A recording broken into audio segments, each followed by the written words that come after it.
उत्तराखंड के अल्मोड़ा के बग्वाली पोखर के एक ही परिवार के 4 सदस्यों की गोवा के मशहूर नाइट क्लब में बीते शनिवार की रात भीषण अग्निकांड में जान चली गई। मूल रूप से अल्मोड़ा जिले के बग्वाली पोखर के मल्ला बाड़ी धारकोट गांव के निवासी विनोद कबड़वाल अपनी पत्नी भावना समेत अपनी भाभी कमला और 2 सालियों अनीता जोशी और सरोज जोशी बागेश्वर निवासी के साथ गोवा घूमने के लिए पहुंचे थे। उन्होंने गोवा के इस टूर का 9 दिसंबर तक का पैकेज लिया हुआ था। दरअसल नाइट क्लब में जब आग लगी तो भावना के अलावा परिवार के अन्य सदस्यों को बचने का मौका नहीं मिल पाया, जिसके कारण उनकी आग में झुलस कर मौत हो गई। बताते चलें कि नाइट क्लब में आग लगने के दौरान विनोद अपनी पत्नी के साथ बचकर बाहर आ गए थे, लेकिन बाहर आकर विनोद को पता चला कि उनकी भाभी और 2 सालियां अंदर ही फंसी हैं।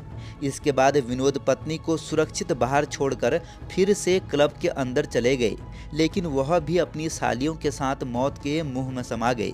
विनोद की पत्नी भावना काफ़ी समय तक उन सभी के लौटने का इंतजार करती रही, लेकिन आग बुझने के बाद सभी के मृत शरीर बाहर आए, जिसे देखकर भावना को गहरा सदमा लग गया। जानकारी के मुताबिक गोवा अग्निकांड का शिकार हुई कमला परिवार की सबसे बड़ी बहन थी, जिसके 2 बच्चे हैं और उसका पति नवीन बिजनेसमैन है। कमला अपने परिवार के साथ सादतपुर गाजियाबाद में रहती थी।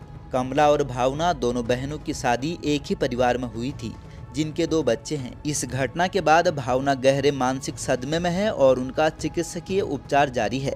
मीडिया से बातचीत में उन्होंने बताया कि मृतकों का अंतिम संस्कार दिल्ली में ही किया जा रहा है। आपको बता दें कि अग्निकांड का शिकार हुआ विनोद का परिवार वर्तमान में गाजियाबाद का निवासी था, जबकि वर्तमान में विनोद के परिवार के लोग भी दिल्ली की अलग अलग जगह के निवासी थे।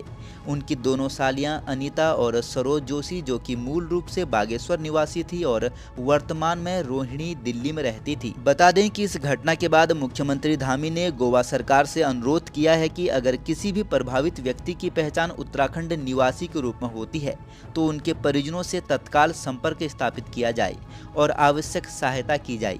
गोवा के मुख्यमंत्री ने सीएम को आश्वस्त किया कि सभी प्रभावितों को आवश्यक चिकित्सा और प्रशासनिक सहयोग उपलब्ध कराया जा रहा है।